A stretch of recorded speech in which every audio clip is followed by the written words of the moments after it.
Good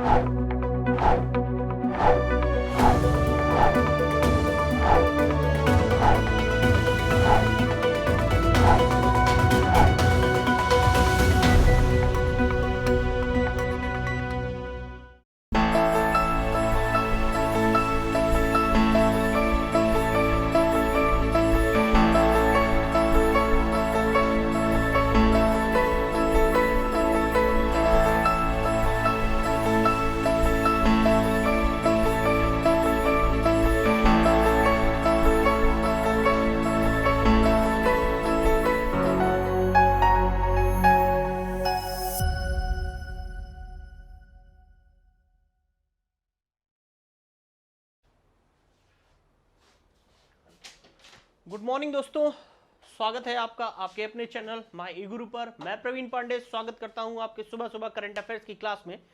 तो जैसा कि मेरा सेशन आपके सामने रोज डेली आ रहा है, सुबह 7 बजे करंट की सारी जानकारी लेकर आपके सामने आ रहा है।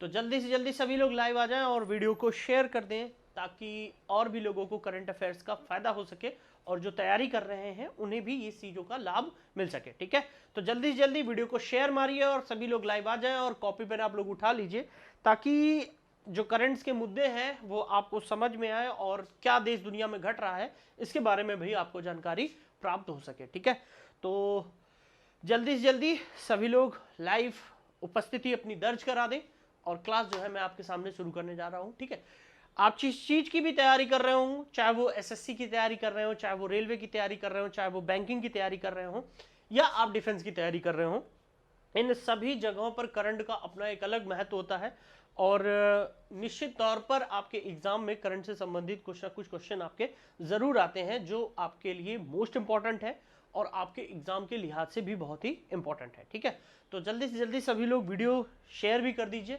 ताकि और भी लोग आपके जुड़ सके और जो लोग मेरे चैनल में नए हैं वो चैनल को सब्सक्राइब कर लें ताकि जो और लोगों की जो क्लासेस यहाँ पर चलती हैं उनकी नोटिफिकेशन आपको मिल सके और आपके जो एग्जाम आने वाले एग्जाम है उन सब में महत्वपूर्ण चीजें जो आपकी बताई जाती है, जो एक्सपर्ट है हमारे यहाँ, हमारे गुरुजन जो एक्सपर्ट है हर एक क्षेत्र में, वो सारी की सारी जानकारी आपको दे सके। ठीक है, तो जल्दी जल्दी वीडियो के या जो हमारा चैनल है उसको सब्सक्राइब कर लीजिए और वीडियो को शेयर कर दीजिएगा और एक लाइक तो बनता है, एक लाइक तो बनता है ताकि जो मैं पढ़ा रहा हूं वो जो मेहनत इतनी करके लेकर के आ रहा हूं आपके सामने तो वो मेहनत भी मेरी जो है सफल हो जाए। ठीक है, तो स्टार्ट करते हैं आज से और आपके आज के पहले क्वेश्चन से आपकी मुलाकात करा देते हैं। आज का पहला क्वेश्चन आपसे कह रहा है कि हाल ही में जारी global real estate transparency index में भारत की रैंकिंग क्या है। ठीक है, हाल ही में जारी global real estate transparency index में भारत की रैंकिंग क्या है। ठीक है, तो भारत की रैंकिंग यहां पर बताई गई है कितनी, 34।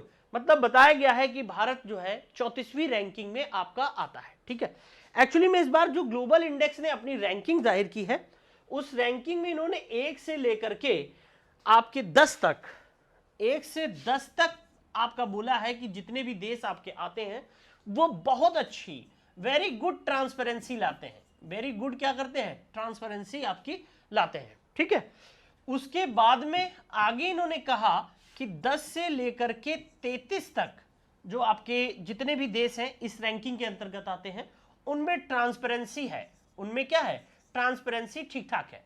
और जो 34 से लेकर के कितने, 34 से लेकर के 69 तक आपके आते हैं देश, उनमें हाफ ट्रांसपेरेंसी है।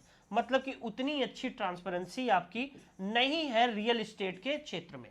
तो यहां पर चूंकि रियल एस्टेट क्षेत्र की बात हो रही है तो उसमें जो है इंडिया की जो रैंकिंग है वो है आपकी 34 और इसमें कहा गया कि यहां पर जो ट्रांसपेरेंसी है वो हाफ ट्रांसपेरेंसी है, उतनी अच्छी ट्रांसपेरेंसी नहीं है जितनी अच्छी आपकी होनी चाहिए। ठीक है, तो 1 से 10 तक उन्होंने कहा कि बहुत अच्छी ट्रांसपेरेंसी आती है, बहुत क्लियर जो भी होता है, लेन देन जो भी होता है वो बहुत ही साफ सुथरा होता है और एक अच्छे ढंग से किया जाता है।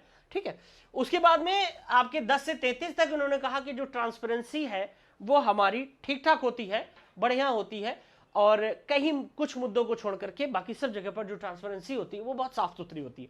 लेकिन यहां पर इन्होंने कहा कि 34 से लेकर के 69 तक जो आपका है यहां पर जो ट्रांसपेरेंसी है वो हाफ ट्रांसपेरेंसी के अंतर्गत आता है, जिसमें आपके आधा ट्रांसपेरेंसी आप कह सकते हो। हाफ ट्रांसपेरेंसी का मतलब कि मतलब कहीं ना कहीं बीच में कुछ ना कुछ गड़बड़ियां होती रहती हैं, और इसीलिए इंडिया को इन्होंने जो स्थान दिया है वो 34 दिया है। अब इंडिया का यहां पर 34 स्थान है, तो बात आती है कि पहले स्थान पर कौन है। तो देखिए फर्स्ट स्थान पर यहां पर यूके है यानी यूनाइटेड किंगडम है, दूसरे नंबर पर यहां पर यूएसए है यानी यूनाइटेड स्टेट अमेरिका है, और तीसरे नंबर पर आपका ऑस्ट्रेलिया है। क्या है? ऑस्ट्रेलिया। तो ये प्राथमिक के 3 देश हैं जहां पर सबसे अच्छी ट्रांसपेरेंसी मानी जाती है रियल एस्टेट के क्षेत्र में। तो ये एक लिस्ट जारी की थी, global real estate transparency index जारी हुआ था, जिसमें भारत की रैंकिंग आपकी 34 बताई गई। और अन्य देशों में बात करें, पहले स्थान पर यूके यानी यूनाइटेड किंगडम, दूसरे पर यूएसए और तीसरे पर ऑस्ट्रेलिया का जिक्र किया गया। ठीक है, क्लियर है? इतनी चीज समझ में आगे होगी आई होप आपको। ठीक, आते हैं अगले क्वेश्चन की तरफ। और अगला क्वेश्चन आपसे कह रहा है कि हाल ही में झारखंड स्थित भारतीय कृषि अनुसंधान संस्थान का नाम बदलकर किस नाम से रखा गया है। ठीक है, तो नाम रखा गया है श्यामा प्रसाद मुखर्जी भारतीय कृषि अनुसंधान संस्थान। ठीक है, श्यामा प्रसाद मुखर्जी की जो जन्म है वो आपके 6 जुलाई, कब? 6 जुलाई 1901 ईस्वी को इनका जन्म हुआ था, और 1953 ईस्वी को इनकी मृत्यु हो गई थी। श्यामा प्रसाद मुखर्जी थे कौन? ये आपके राष्ट्रीय स्वयं सेवक संघ, जिसे हम लोग आरएसएस के नाम से जानते हैं, तो राष्ट्रीय स्वयं सेवक संघ के संस्थापक थे। ठीक है, संस्थापक। तो राष्ट्रीय स्वयं सेवक संघ के जो संस्थापक हैं आपके, वो श्यामा प्रसाद मुखर्जी हैं, और इन्हीं के नाम पर 6 जुलाई को इनका जन्म दिवस था। तो इन्हीं के नाम पर झारखंड में जो आपका स्थित है भारतीय कृषि अनुसंधान संस्थान, उसका नाम बदलकर आपके श्यामा प्रसाद मुखर्जी के नाम पर रखा गया है। अब चूंकि यहां श्यामा प्रसाद मुखर्जी के बारे में बात आ रही है, तो यहां पर मैं आपको बता दूं कि कोलकाता पोर्ट जो आपका बंदरगाह बना हुआ है, उसका नामकरण भी श्यामा प्रसाद मुखर्जी के नाम पर ही क्या किया गया? रखा गया। अब श्यामा प्रसाद मुखर्जी का जो जन्म हुआ था वो बंगाल में हुआ था, और इसीलिए बंगाल का जो पोर्ट है, जिसे हम लोग आपके बंदरगाह के नाम से जानते हैं, गोदीवाड़ा के नाम से जानते हैं, डॉकयार्ड के नाम से जानते हैं, तो उसका जो नाम रखा गया है वो श्यामा प्रसाद मुखर्जी के नाम पर ही रखा गया है। क्लियर है? इतनी चीज समझ में आ गई होगी आई थिंक सबको।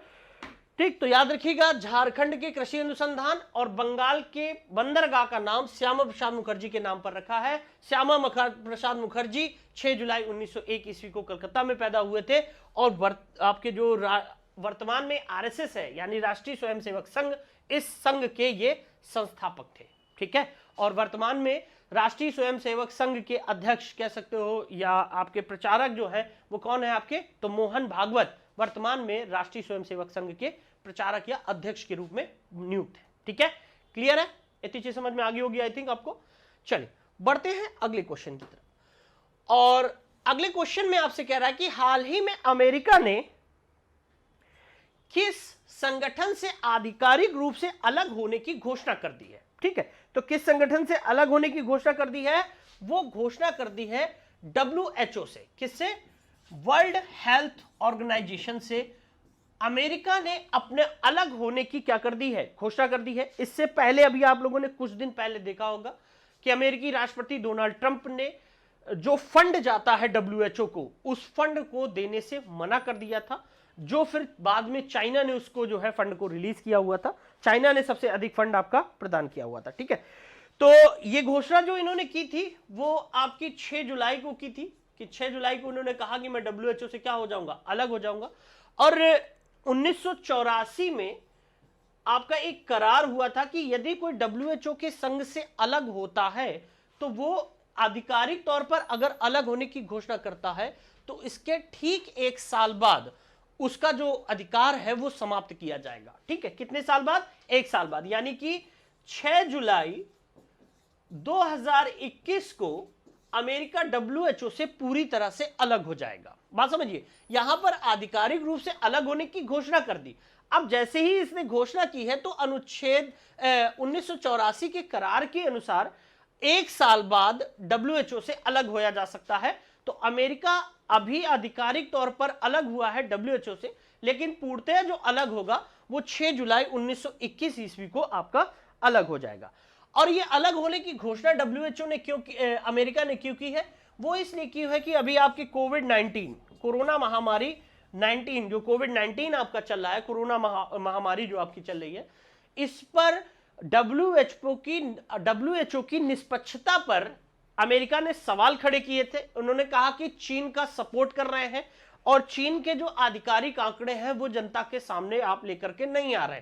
तो ऐसा आरोप लगा करके डोनाल्ड ट्रंप जो आपके वर्तमान में अमेरिका के राष्ट्रपति हैं, उन्होंने ये फैसला लिया कि जो डब्ल्यूएचओ की पहले उन्होंने फंडिंग बंद करी और 6 जुलाई को उन्होंने निर्णय लिया कि मैं डब्ल्यूएचओ से पूरी तरह से क्या हो जाऊंगा, अलग हो जाऊंगा, अब मुझे इसमें शामिल होने की आवश्यकता नहीं है। ठीक है, तो इन्होंने जो घोषणा कर दी, अब उस घोषणा के तहत, चूंकि आधिकारिक तौर पर यह घोषणा है, इसी के तहत कहा जाएगा कि इसके ठीक 1 साल बाद यानी कि 6 जुलाई 2021 को ये अपने को पूरी तरह से अलग कर लेंगे। ठीक है, या पूरी तरह से अमेरिका डब्ल्यूएचओ से अलग हो जाएगा।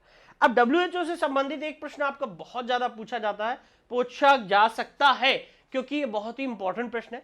और प्रश्न ये है कि डब्ल्यूएचओ संस्था को व्यक्तिगत रूप से सबसे ज्यादा फंड देने वाली कौन सी संस्था है?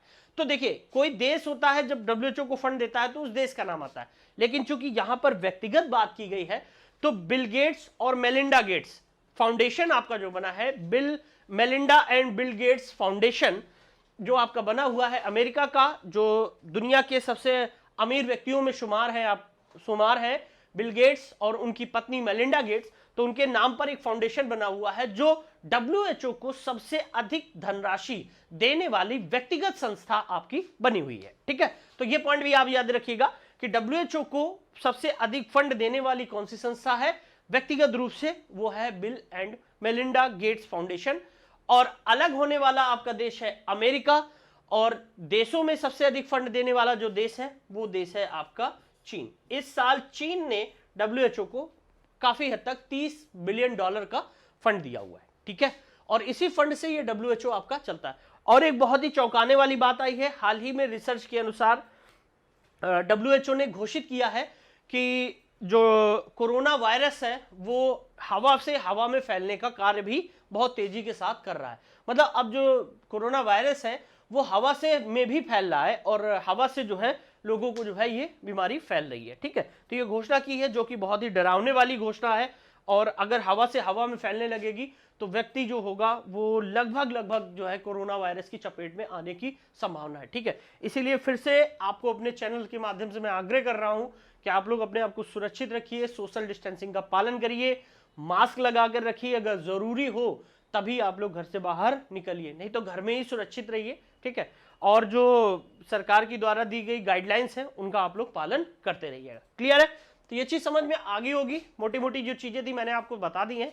आप लोग पेन कॉपी लेकर के बैठते रहिएगा ताकि इन चीजों को आप लोग नोट भी करते रहे। ओके, अगले क्वेश्चन की तरफ आते हैं, और अगला क्वेश्चन आपसे कह रहा है कि किस देश की रेलवे ने ओवरहेडेड लाइन को सीधे बिजली देने की सुविधा आपकी की है? ठीक है, ओवरहेडेड से सीधे जो है बिजली आपके उपलब्ध कराने की घोषणा की है। ठीक है, तो दुनिया का पहला सौर ऊर्जा संयंत्र कहां पर स्थापित किया गया है? बिजली जो है सीधे रेलवे ने ओवरहेड लाइन को सीधे बिजली देने के लिए आपका बनाया गया है। ठीक है, तो वो देश है आपका भारत। भारत पहला ऐसा देश है जो सौर ऊर्जा को, कौन सी ऊर्जा को? सौर ऊर्जा संयंत्र को सीधे आपके बिजली के खंभों पे ओवरहेडेड लाइन पर बिजली उतारी जाएगी और उसके बाद आपकी जो है ट्रेनों में सीधे प्रवाहित की जाएगी। ऐसा करने वाला जो पहला देश है वो देश बन गया है आपका भारत। ठीक है, भारत ने समझौता किया है भारत हैवी इलेक्ट्रिकल लिमिटेड से, यानी कि भेल से समझौता किया है, दोनों के बीच में करार हुआ है। और इस करार के तहत एमपी में आपका पड़ता है क्या? एमपी में गुना से आपका ये प्रोग्राम शुरू किया जाएगा। एक्चुअली पहले क्या होता था कि सौर ऊर्जा से जब बिजली बनाई जाती थी तो बिजली बनाने के बाद में उन्हें ग्रिड पर उतारा जाता था और ग्रिड के माध्यम से उसे जो है आपकी ओवरहेडेड लाइन पर आपका भेजा जाता था। लेकिन आपके भेल के साथ करार हुआ, और भेल के साथ करार होने के बाद में आपके जो बिजली है वो 1.7 मेगावाट जो बिजली होगी वो सीधे ओवरहेडेड लाइन पर जो है भेज दिया जाएगा, यानी कि ट्रेन जिस पर चलती है और वो जो लाइन बिछाई जाती है उस लाइन पर सीधे डायरेक्ट आपका भेज दिया जाएगा, वहां पर बीच में किसी भी माध्यम को आवश्यकता नहीं पड़ेगी। ठीक है, और ऐसा करने वाला जो आपका देश बन गया है वो भारत बन गया है। भारत ने जो रेलवे है, इंडियन रेलवे, उसने समझौता किया है किससे? भारत हैवी इलेक्ट्रिकल लिमिटेड से, भेल से समझौता किया है, जो भारत की एक महारत्न कंपनी है। ठीक है, याद रखेंगे। अब चूंकि रेलवे से जुड़ा हुआ यहां पर सवाल है, तो रेलवे से ही जुड़ा हुआ सवाल आप मेरे पिछले करंट को देखिएगा तो मैंने बताया था कि भारत का सबसे लंबा प्लेटफॉर्म नया जो आपका बनना जा रहा है वो कहां पर बनने जा रहा है? वो बनने जा रहा है आपका हुबली। कहां पर? हुबली में बनने जा रहा है, कर्नाटक में। कहां पर? हुबली, कर्नाटक में भारत का सबसे लंबा प्लेटफॉर्म बनने जा रहा है, जिसकी लंबाई होगी 1400 मीटर। कितनी? 1400 मीटर। अभी वर्तमान में अगर हम बात करें, ये बनने जा रहा है, निर्माण की कार्यरत पर है। ठीक है, निर्माण में आपका कार्यरत पर है। ठीक है, लेकिन अगर हम बात करें कि अभी वर्तमान में आपका सबसे लंबा प्लेटफॉर्म कौन सा है, तो वो है आपका गोरखपुर। गोरखपुर का प्लेटफॉर्म है, जिसकी लंबाई आपकी 1366 मीटर है। कितनी है? 1366 मीटर। और अब आपका नया जो बनेगा वो हुबली, कर्नाटक में बनेगा 1400 मीटर का। क्लियर है? तो भेल के साथ समझौता, गुना एमपी में यह कार्य किया गया है। एक 1.7 मेगावाट बिजली की जो है सीधे ओवरहेडेड लाइन पर उतारी जाएगी, ग्रिड का प्रयोग नहीं किया जाएगा। ठीक है, और इसी के साथ में एक इंपॉर्टेंट क्वेश्चन रेलवे का और बनता है। अभी लेटेस्ट आपकी 12,000 इलेक्ट्रिकल वॉट का एक रेल का इंजन बनाया गया है, जिसका नाम क्या है? जिसका नाम है WAG-12। क्या नाम है? WAG-12, वैग 12। ठीक है, WAG 12,000 वोल्ट का आपका बनाया गया है WAG-12। ये आपका एक नया इंजन विस्तार किया गया है, पहला इलेक्ट्रिकल इंजन है जो मेक इन इंडिया के तहत भारत में आपका निर्मित किया गया है, भारत ने स्वयं इसको बनाया है। ठीक है, तो ये 2-3 पॉइंट मैंने आपको बताया रेलवे से जुड़े हुए, आप लोग याद रखिएगा। भारत में पहली रेलगाड़ी आपकी कब चली थी? पहली रेलगाड़ी चली थी 16 अप्रैल 1853 ईस्वी को। मुंबई से थाने तक 34 किलोमीटर आपकी रेलगाड़ी बिछाई गई थी और रेलगाड़ी आपकी चली थी। ठीक है, याद रखेंगे पॉइंट भी। Okay, clear? ये पॉइंट आपको समझ में आ गए होंगे। देखिए, देश की सबसे रेलवे होल्डेड लाइन भेल के साथ समझौता हुआ है, एमपी गुना से इसकी शुरुआत की गई है। 1.7 मेगावाट आपका बिजली के साथ सीधे डायरेक्ट ओवरहेडेड लाइन पर उतारा जाएगा। ठीक है, 12,000 वाट का आपका वोक्स 12 के नाम से आपका एक इलेक्ट्रिकल इंजन भारत में विकसित किया गया है। भारत का सबसे बड़ा रेलवे प्लेटफॉर्म जो आपका है 1366 मीटर का, वो गोरखपुर में है। और नया जो आपका बनाया जा रहा है वो हुबली में बनाया जा रहा है, जो 1400 मीटर का आपका होगा। क्लियर? ओके, ये पॉइंट से याद रखिएगा। आते हैं अगले क्वेश्चन की तरफ। और अगले क्वेश्चन कह रहा है कि हाल ही में किस राज्य सरकार ने सेल्फ स्कैन नाम से एक मोबाइल एप्लीकेशन लॉन्च किया है? ठीक है, तो देखिए, सबसे पहले बात करते हैं सेल्फ स्कैन। सेल्फ स्कैन का मतलब होता है स्वयं स्कैनिंग करके आपके जो है डॉक्यूमेंट्स को अपने रिकॉर्ड में रखना। ठीक है, तो पहले हम लोग क्या करते थे, आपका जितने भी डॉक्यूमेंट्स होते थे उन्हें कैम स्कैनर के माध्यम से आपके फोटोज को स्कैन करते थे और स्कैन करने के बाद में उसे पीडीएफ में आपका बना देते थे। लेकिन अभी हाल ही में भारत ने 59 चाइनीज ऐप को बैन कर दिया है, और उस 59 चाइनीज ऐप में कैम स्कैनर भी आपका है, जिसे भारत सरकार ने बैन कर दिया है। और इसी के तहत पश्चिम बंगाल सरकार ने आपके एक नया ऐप लॉन्च किया है, जिसे सेल्फ स्कैन ऐप कहा जाता है। और इस ऐप के माध्यम से कोई भी डॉक्यूमेंट्स होगा उसको आप लोग स्कैन करके पीडीएफ में क्या करेंगे? कन्वर्ट कर सकेंगे। ठीक है, ये आपका एक भारतीय ऐप है, जिसे बंगाल सरकार ने और बंगाल की मुख्यमंत्री ममता बनर्जी ने लॉन्च किया है, जो कैम स्कैनर की क्या करेगा? जगह लेगा। और ये कैम स्कैनर एक चाइनीज ऐप है, जो 59 चाइनीज ऐप बंद किए गए हैं उनमें से एक आपका है। ठीक है, और ये 59 चाइनीज ऐप बंद क्यों किए गए थे? सभी को कारण पता है कि 15 जून 2020 को जो घटना हुई थी, उसी को ध्यान में रखते हुए भारत सरकार ने राष्ट्रीय सुरक्षा को मद्देनजर रखते हुए इन चाइनीज ऐप को बंद किया था। हालांकि सबसे ज्यादा जो बवाल मचा पड़ा था, वो बवाल मचा है आपके टिकटॉक के बैन होने से। ठीक है, कई टिकटॉक प्रेमी हैं जिनका जो वो लोग एंटरटेन करने का काम करते थे, एंटरटेन होते थे, तो वो सारी चीजें बंद हो गई हैं। तो ये चाइनीज ऐप में टिकटॉक एक बहुत ही महत्वपूर्ण था। और हालांकि कल मैंने एक क्वेश्चन आपको और बताया था कि टिकटॉक का जो मतलब वैल्यू थी वो बढ़ करके पहले 75 मिलियन डॉलर थी, अब वो बढ़ करके 105 से 110 मिलियन डॉलर आपकी भारत में हो गई थी, ठीक है। लेकिन चूंकि ये बैन हो गया है तो उससे काफी नुकसान भी हुआ है, ठीक है। क्लियर है, इतनी चीज समझ में आ गई होगी, क्या सेल्फ स्कैन के बारे में समझ में आ गया होगा आई थिंक। चलिए आते हैं अगले क्वेश्चन की तरफ। और अगला क्वेश्चन कह रहा है कि हाल ही में इंस्टाग्राम पर सबसे ज्यादा कमाई करने वाले सेलिब्रिटीज कौन बन गए हैं, ठीक है।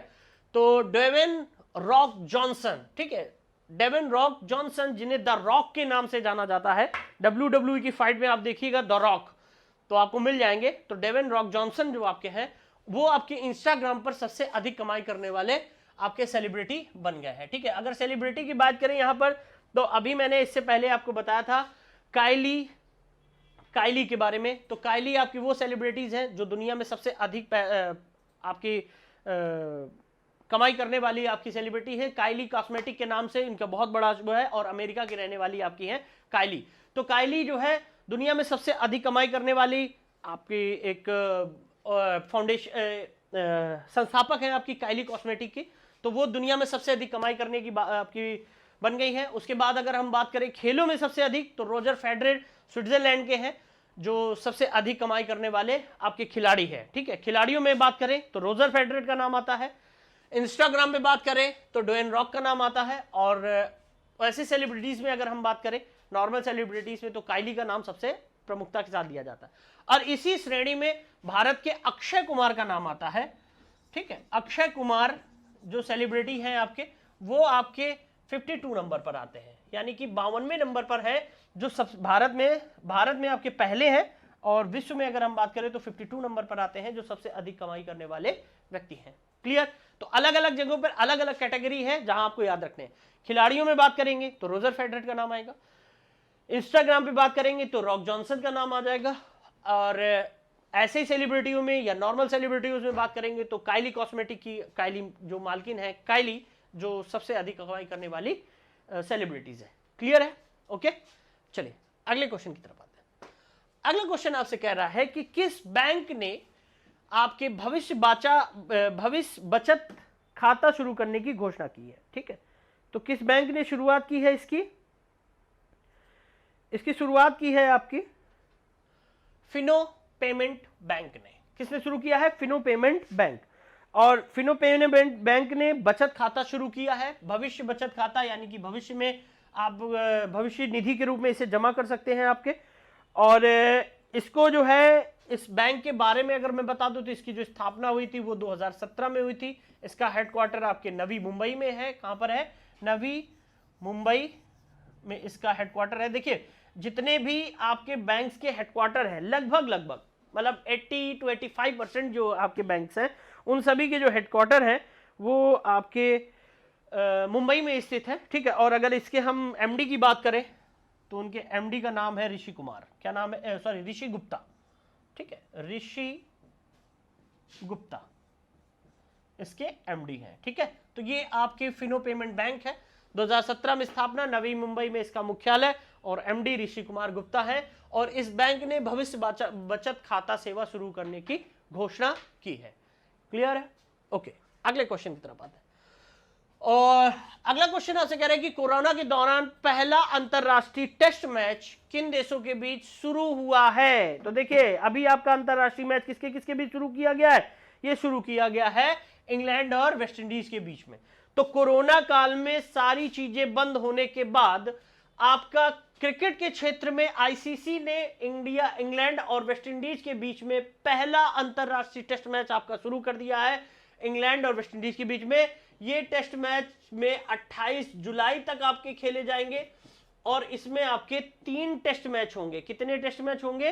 3 टेस्ट मैच आपके खेले जाएंगे, ठीक है। याद रखेंगे कोरोना काल में मार्च से सारी चीजें आपकी लॉकडाउन में थी, और इन चीजों को सुधार लाते लाते, धीरे धीरे लाते लाते क्रिकेट ने अपना पहला अंतरराष्ट्रीय टेस्ट मैच शुरू किया है। और वो खेल किसके किसके बीच है? आपका इंग्लैंड और वेस्ट इंडीज के बीच में। ये कब तक चलेगा? 28 जुलाई तक चलेगा, और 3 टेस्ट मैच इन दोनों के बीच में खेले जाएंगे। Clear, okay. अगले क्वेश्चन की तरफ आते हैं।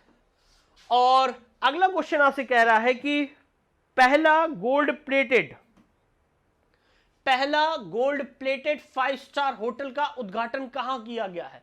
तो पहला आपका गोल्ड प्लेटेड जो 5 स्टार होटल है उसका उद्घाटन किया गया है हनोई में।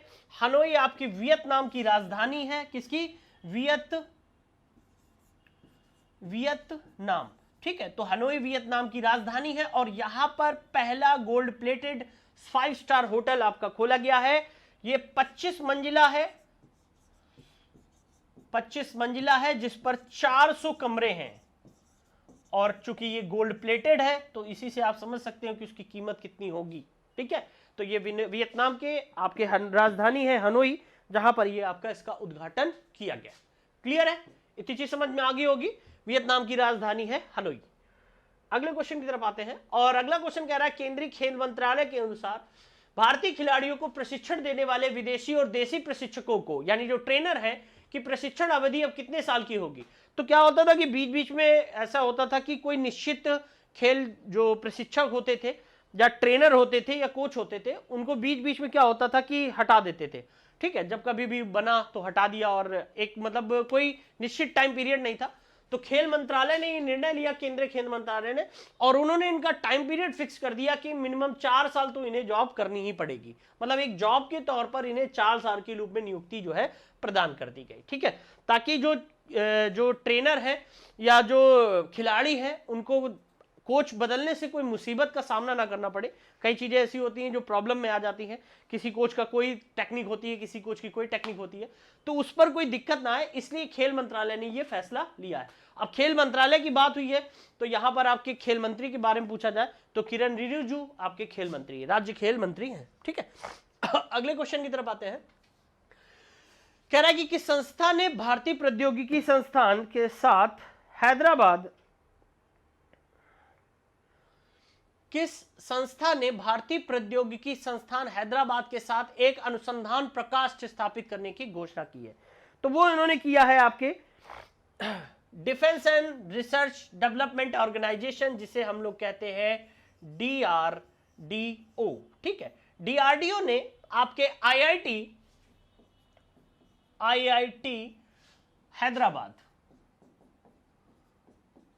हैदराबाद के साथ मिलकर के आपके एक प्रकोष्ठ स्थापित करने की घोषणा की है। इसमें कोरोना महामारी से लड़ने के लिए, कोविड से लड़ने के लिए आपकी कई सारी रिसर्च इंस्टीट्यूट को शामिल किया जाएगा और उनको डेवलप किया जाएगा, जिसके अनुसार कोई भी रक्षा तकनीकी की अगर बात आएगी तो IIT हैदराबाद आपके इस डिफेंस यानी DRDO की मदद करेगी। ठीक है, तो ये एक करार हुआ है दोनों के बीच में कि रिसर्च के क्षेत्र में कोई भी रिसर्च होगा आपका, उसमें डिफेंस के क्षेत्र में कोई भी रिसर्च होगी, उस पर DRDO और IIT हैदराबाद आपस में एक दूसरे के साथ मिलकर के कार्य करेंगे। ये एक प्रकोष्ठ आपका अनुसंधान प्रकोष्ठ तैयार किया गया है। ठीक है, क्लियर है? आते हैं अगले क्वेश्चन की तरफ और अगला क्वेश्चन आपसे कह रहा है कि हाल ही में किस देश ने एक्सपैक्ट कोटा बिल पारित किया है जो लगभग 8 लाख भारतीयों को देश छोड़ने पर मजबूर कर सकता है? तो ऐसा करने वाला देश कौन सा है? वो देश है आपका कुवैत। ठीक है, कुवैत ने आपके एक असेंबली में कानून पारित किया और उसकी समिति में स्पष्ट कर दिया, जिसे कहा जाता है ड्राफ्ट एक्सपैक्ट कोटा बिल, उसको मंजूरी दी है और इसके तहत कम से कम 8 लाख भारतीयों को कुवैत से बाहर किया जा सकता है। प्रस्तावित बिल के अनुसार भारतीयों की आबादी 15% से अधिक नहीं होनी चाहिए। इस बिल में कहा गया है कि 15% से अधिक भारतीय आपके जो है कुवैत में नहीं रह सकते हैं और कुवैत की जो आबादी है, इस आबादी में पूरी जो आबादी है वो 4.3 मिलियन है। कितनी है? 4.3 मिलियन आबादी है, जिसमें लगभग 3 मिलियन आपके प्रवासी हैं। ठीक है, यानी कि प्रवासी हैं। तो इन्होंने कहा कि हमारे देश की जो आबादी है टोटल वो 4.3 मिलियन है और इस पर लगभग 3 मिलियन जो लोग हैं वो बाहर से आए हुए हैं। तो हम लोग जो हमारे लोग बचे हैं उनको सही ढंग से वो चीजें नहीं मिल रही हैं। तो कुवैत की नेशनल असेंबली ने एक बिल पारित किया जिसे ड्राफ्ट एक्सपेक्ट कोटा बिल कहा जाता है और इसके तहत इन्होंने कहा कि 15% से अधिक भारतीयों को स्थान, भारतीय आबादी को हम अपने देश में स्थान नहीं दे सकते हैं, तो इसके आधार पर कम से कम 8 लाख भारतीयों को देश छोड़ने पर क्या किया जाएगा, मजबूर किया जाएगा, यानी कि कुवैत को छोड़ना पड़ेगा। 8 लाख भारतीय ऐसे हैं जिन्हें छोड़ना पड़ेगा देश को। क्लियर है, बात समझ में आ गई ना। तो ये बिल आया है जो काफी संकट भरा है भारतीयों के लिए, क्योंकि भारतीयों को मजबूरन अब क्या करना पड़ेगा, देश को छोड़ना पड़ेगा। ठीक है, तो अगला क्वेश्चन आपसे कह रहा है कि एशिया का सबसे बड़ा सेंटर योटा, एशिया का सबसे बड़ा जो डेटा सेंटर बनाया गया है योटा NM1 डेटा सेंटर, उसका उद्घाटन कहां पर किया गया है, तो उसका उद्घाटन आपके मुंबई में किया है। तो महाराष्ट्र के मुख्यमंत्री उद्धव ठाकरे और रविशंकर प्रसाद कानून मंत्री है, इन्होंने इस सबसे बड़े डेटा सेंटर का उद्घाटन किया है आपके मुंबई में। योटा कंपनी के साथ मिलकर के ये डेटा सेंटर चलाया गया है, जिस पर आपके जो प्रौद्योगिकी है, इस प्रौद्योगिकी में और आपके रोजगार के क्षेत्र में, इन दोनों क्षेत्रों पर आपस में सहयोग बना करके एक दूसरे के साथ चलेंगे और चलने के साथ में आपके एक डेटा जो है वो कलेक्ट करेंगे। तो ये प्रोग्राम चलाया गया है, उसका उद्घाटन किया गया है मुंबई में। मुंबई में आपके नवेगांव क्षेत्र पड़ता है जहां पर ये सेंटर बनाया गया है। ये 5 मंजिला इमारत है जहां पर ये सेंटर आपका स्थापित किया गया है। ठीक है, क्लियर है। तो आज के इंपॉर्टेंट क्वेश्चन थे जो मैंने आपको बताया। आई होप वीडियो आपको अच्छा लगा होगा। अगर वीडियो अच्छा लगा हो तो शेयर कर दीजिएगा और लाइक कर दीजिएगा और कमेंट बॉक्स में कमेंट करके मुझे जरूर बताइएगा कि आपको वीडियो कैसा लगा है। ठीक है, तो मिलते हैं फिर आपसे अगली क्लास में, फिर मुलाकात होगी। तब तक के लिए गुड डे, आप लोग अपना ख्याल रखिएगा। जय हिंद।